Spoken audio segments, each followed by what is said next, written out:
you.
housing is too expensive and in too short a supply everywhere, but particularly here.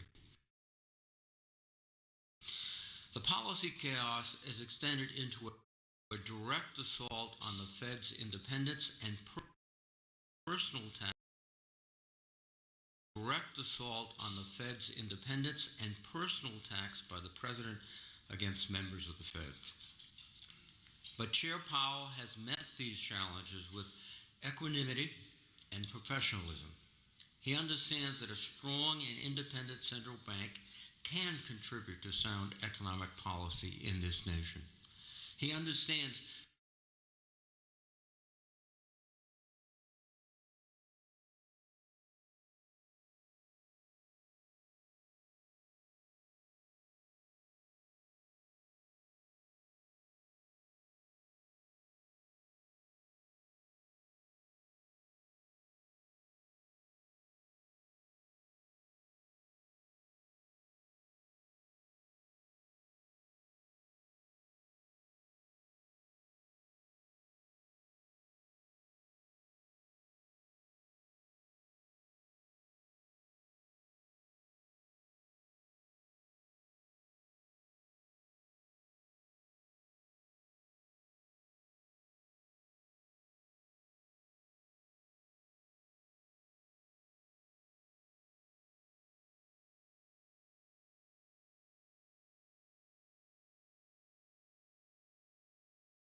in public service at this time need to focus tightly on carrying out our critical missions to the best of our ability in the midst of stormy seas and powerful crosswinds.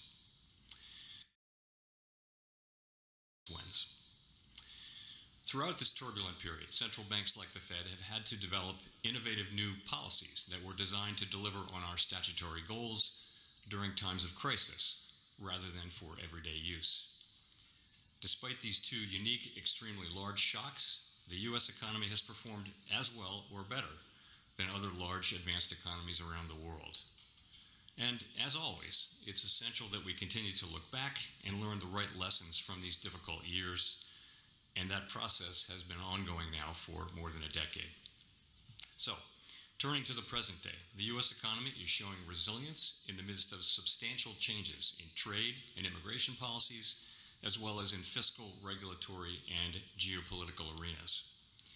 These policies are still emerging, and their longer-term implications will take some time to be seen.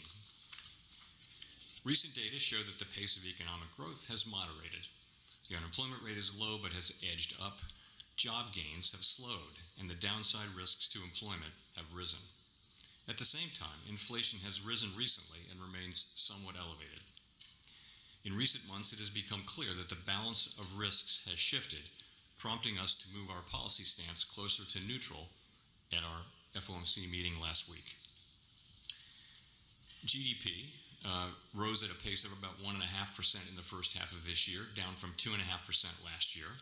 The moderation in growth largely reflects a slowdown in consumer spending. Activity in the housing sector remains weak, but business investment in equipment and intangibles has picked up from last year's pace, largely reflecting the AI build-out. As noted in the September Beige Book, which I bet you wonder what it is, the September Beige Book, that's a report that gathers qualitative information from across the Federal Reserve System. We'll talk about later. Businesses continue to say that uncertainty is weighing on their outlook. Measures of consumer and business sentiment declined sharply in the spring. They have since moved up, but remain low relative to the start of the year. In the labor market, there has been a marked slowdown in both the supply of and the demand for workers, an unusual and challenging development. In this less dynamic and somewhat softer labor market, the downside risks to employment have risen. The unemployment rate edged up to 4.3% in August, but has remained relatively stable at a low level over the past year. Payroll job gains slowed sharply over summer months as employers added an average of just 29,000 per month over the past 3 months. The recent pace of job creation appears to be running below what we call the break-even rate, that is the rate needed to hold the unemployment rate constant. But a number of other labor market indicators remain broadly stable. For example, the ratio of job openings to unemployment remains near 1, and multiple measures of job openings have been moving roughly sideways, not down, as have initial claims for unemployment insurance. Inflation, meanwhile, has eased significantly from its highs of 2022, but remains somewhat elevated relative to our 2% longer-run goal. The latest available data indicate that total PCE prices rose, that's personal consumption expenditure prices, that's the inflation measure that we follow most closely, rose 2.7% over the 12 months ending in August, up from 2.3% in August 2024. Excluding the volatile food and energy categories, core PCE prices rose 2.9% last month, also higher than a year ago. Goods prices, after falling last year, are driving the pickup inflation. Incoming data and surveys suggest that those price increases largely reflect higher tariffs rather than broader price pressures. Disinflation for services continues, including for housing services. Near-term measures of inflation expectations have moved up on balance over the course of this year on news about tariffs. Beyond the next year or so, however, most measures of longer-term inflation expectations remain consistent with our 2% inflation goal.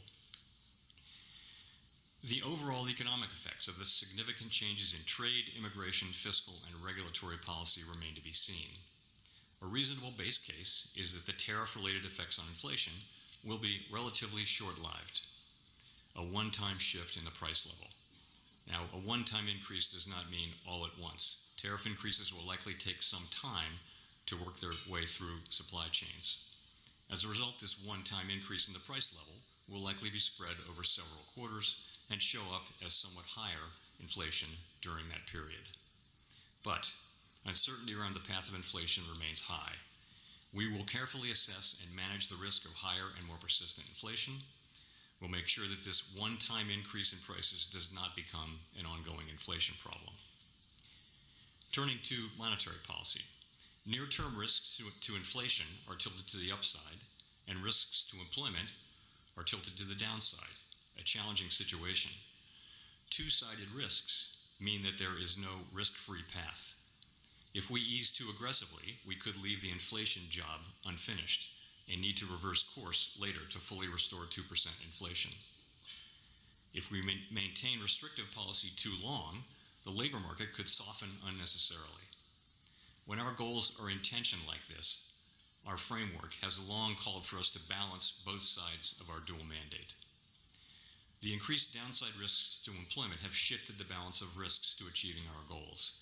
We therefore judged it appropriate at our last meeting to take another step toward a more neutral policy stance, lowering the target range for the federal funds rate by 25 basis points to 4 to 4.25%. This policy stance, which I personally see as still modestly restrictive, leaves us well positioned to respond to potential economic developments.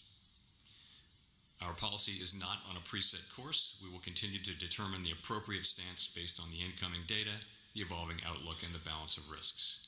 We remain committed to supporting maximum employment and bringing inflation sustainably to our 2% goal.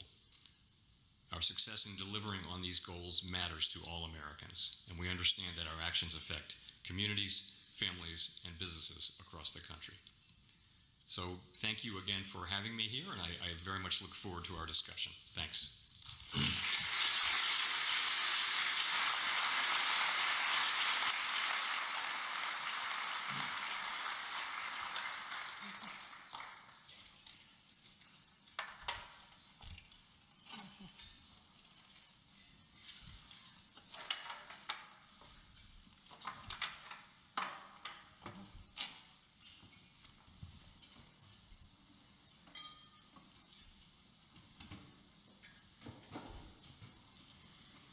Thank you very much.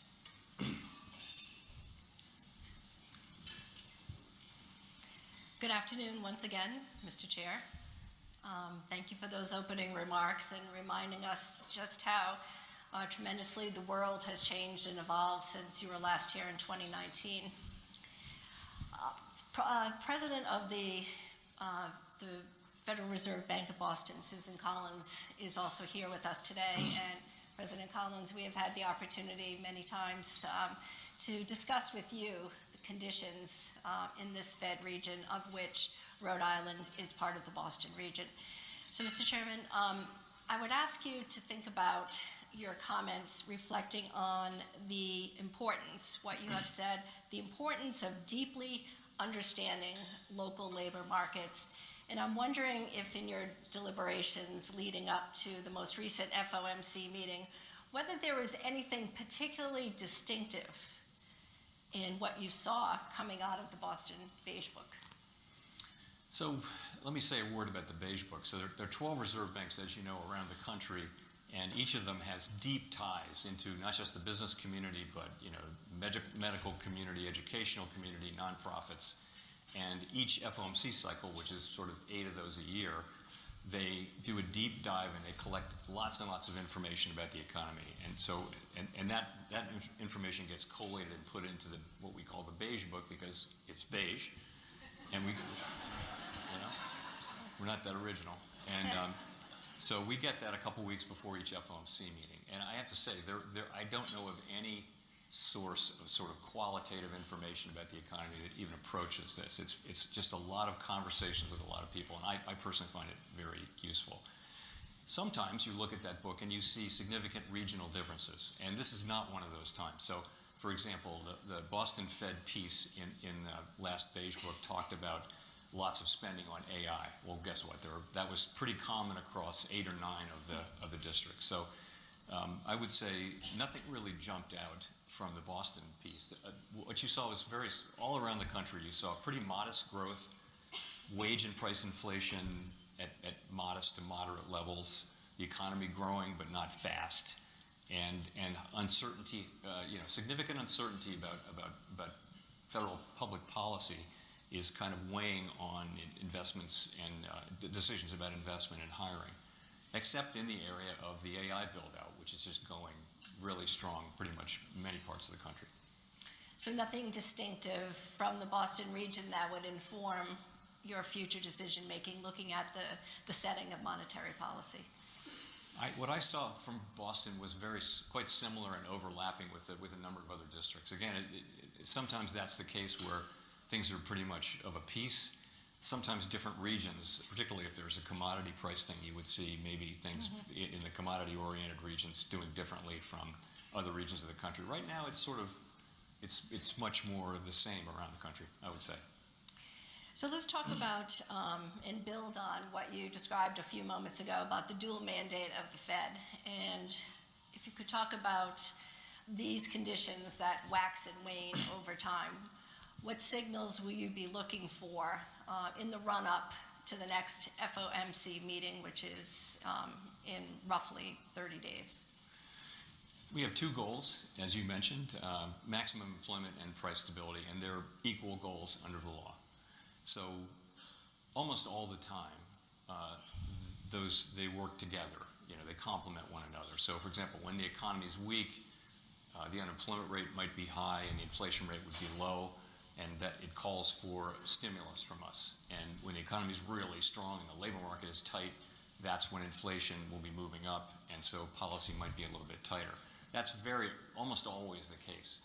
Right now is the quite unusual case where risks to, as I mentioned in my remarks, risks to employment are to the downside and to inflation to the upside. Now, we only have one tool, which is monetary policy, really interest rates, and really it's calling for different answers. So for a long time, we have a document called the Statement on Longer Run Goals and Monetary Policy Strategy.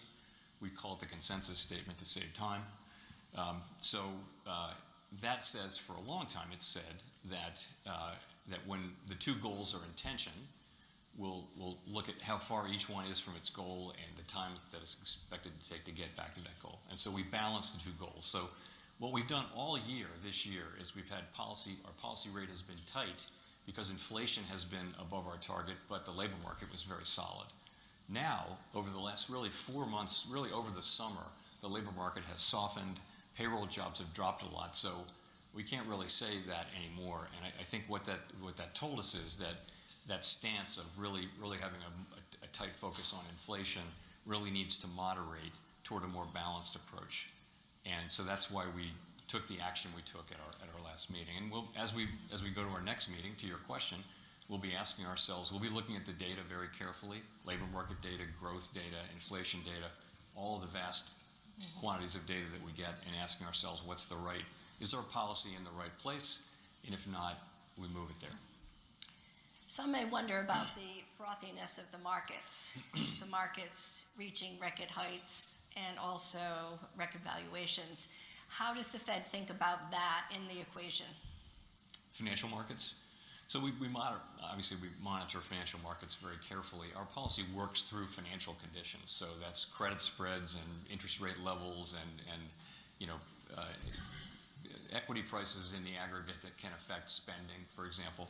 We look at all of that, but really our focus is on our two goals, and that is maximum employment and price stability. And when we see one of them weakening, we're going to respond appropriately with our tools. And in this case, that meant reducing the federal funds rate by 25 basis points. And we'll see what the future brings, but that's what we do. We look carefully at financial conditions, more from a perspective though of financial stability. So we see that the banks are well capitalized. Actually, in the aggregate, households are in good shape financially. I know people at the bottom end of the income spectrum are under pressure.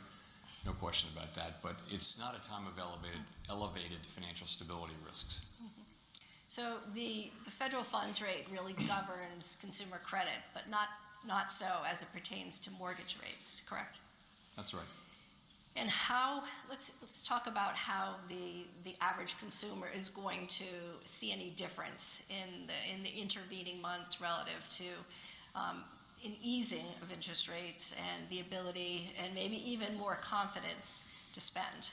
So we don't set mortgage rates, but when we change the federal funds rate, it will affect the mortgage rates and also all other consumer borrowing rates. Really, all interest rates that are on a floating basis will move a little bit or even a lot if they're short term based on our moves. So the people will feel that over time. Also, it's not just these days, the market is pricing in the next 6 months what's going to happen to rates. So this is something that wasn't really the case 50 years ago. Now markets listen to us and follow, and they make an estimation of where they think rates are going. And so they'll price things in. And so longer term rates will move because of what the market expects, market participants expect us to do. So you'll begin to see, and you're already seeing, changes in rates long before we make the decision. It can often be already, priced in. Is it fair to say that the Fed and the markets really have a higher tolerance for risk today, more so than perhaps before the pandemic? I think if you look at some prices, then they're elevated relative to historical levels. There were times before the pandemic when it happens periodically. Equity prices will move up and down, and we do monitor that. But we're not targeting any level of prices for particular financial assets. We don't have a view that we know what the right price of any particular financial asset is. We do look at overall financial conditions, and we ask ourselves whether our policies are affecting financial conditions in a way that is what we're trying to achieve. But you're right. It by many measures, for example, equity prices are fairly highly valued. Let's segue to the topic of AI and largely AI stocks and periphery stocks really driving the markets in many ways. Let's talk a little bit about the great unknown of AI, and if we think about various ages, our industrial ages, whether it be steam to electricity to the information age and now to the age of AI, would you consider this to be the most disruptive force ever in modern American history? I think it's way too early to say that. I wouldn't go that far. I would say clearly generative AI has all the earmarks of emerging technology that could be very important in our economy and in our society. But it's very early to be, to be making that kind of bold statement. So, what we're seeing is companies and institutions like the Fed for that matter, are starting to experiment with how this new set of tools can be used in our operations. And it's very early days on that. And, I think we have to wait and see. That's a good thing. I know many of the large financial institutions and other central banks, and we are asking ourselves, how can this help us do our jobs better? And I think it's going to be a period of experimentation over a period of years. And, the history is always that there's a lot of fear that technological innovation will eliminate jobs. What has tended to happen in history over time is it just raises productivity and creates new jobs to replace the old jobs. And that happens. And sometimes it can take a long time, but ultimately that has been the pattern for the last couple of 100 years. Is this time going to be different? I just don't think we know yet. I don't think anybody knows. You are a labor market futurist, also a historian, and the concept of AI and humans in the loop, very profound impact on the labor force.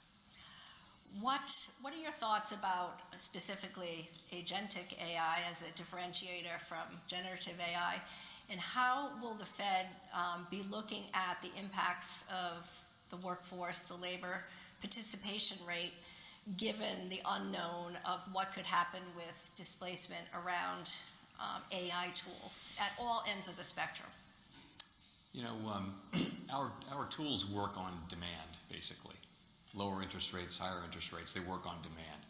When there are structural changes in the economy, there's not a lot that an interest rate change can do for that.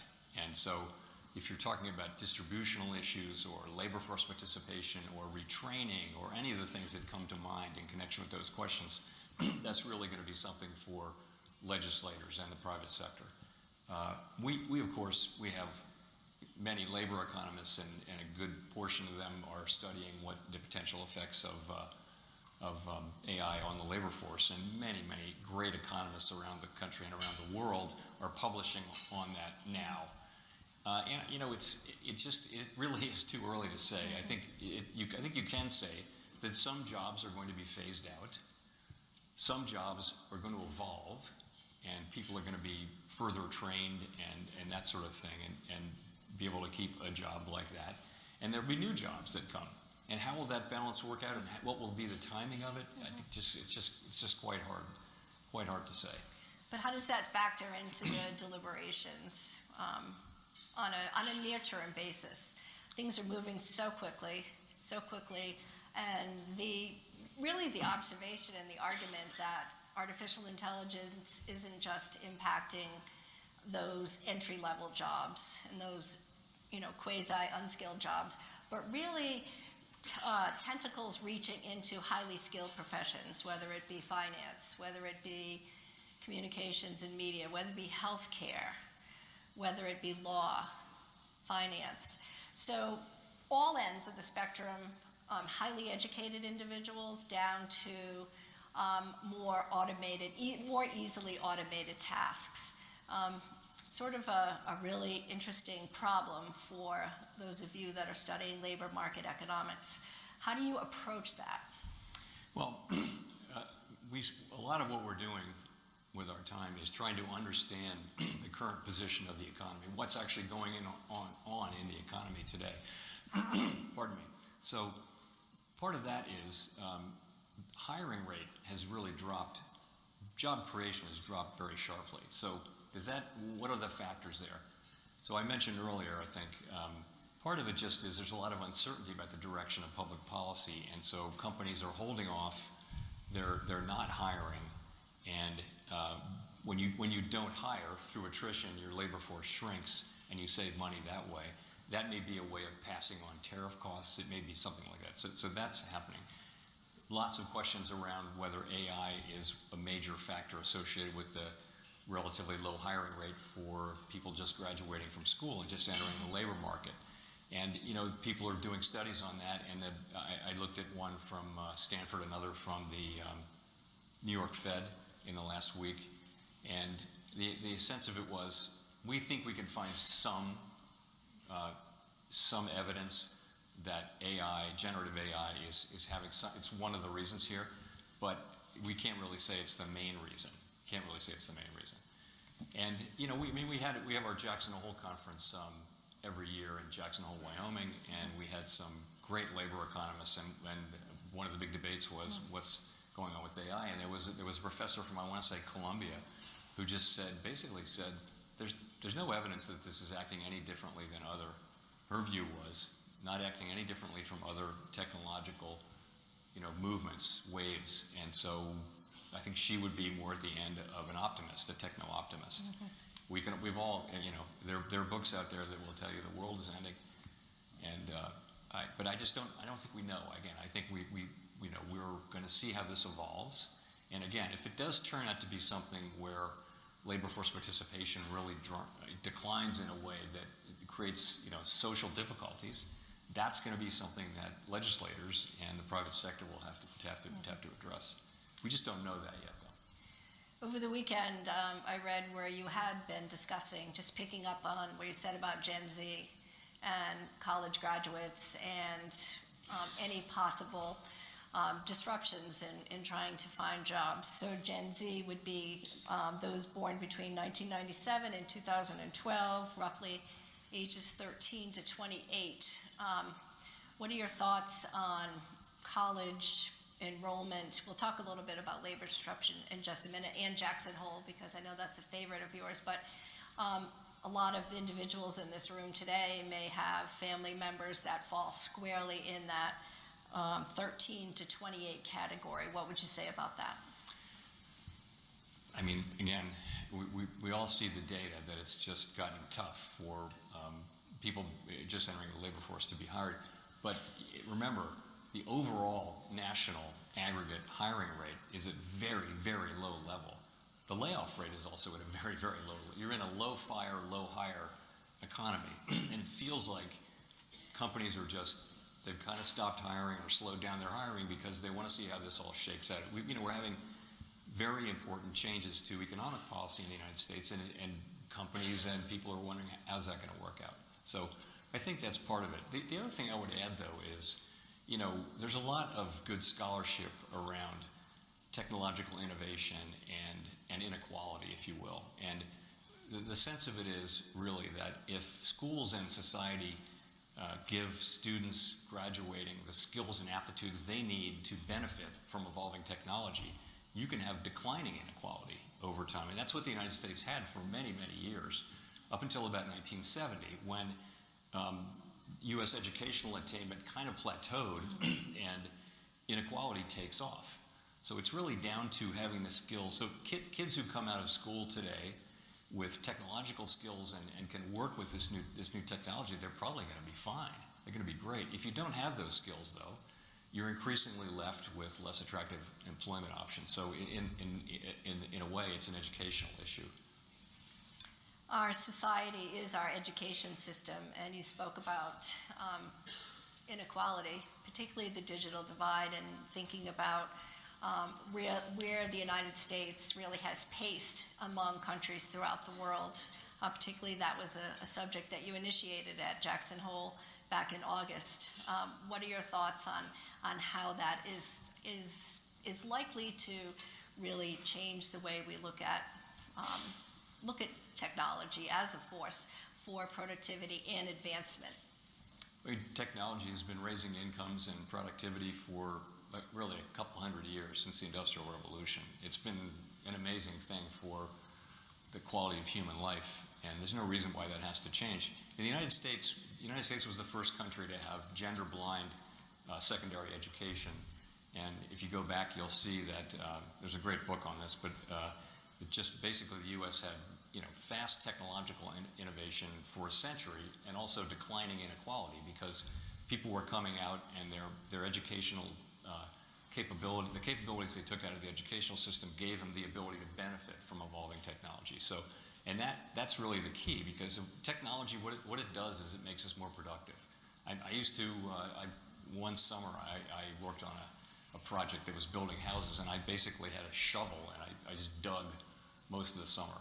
And now that would be a Bobcat, which can do 100 times the work, no blisters, you know, no water breaks. It's just much more productive. And you see housing production's gotten, at least it did get for a while, much more productive, right? Not so much lately. But that I think is the story. And you know, while U.S. educational attainment, college graduation rates and things like that leveled out, they're still going up.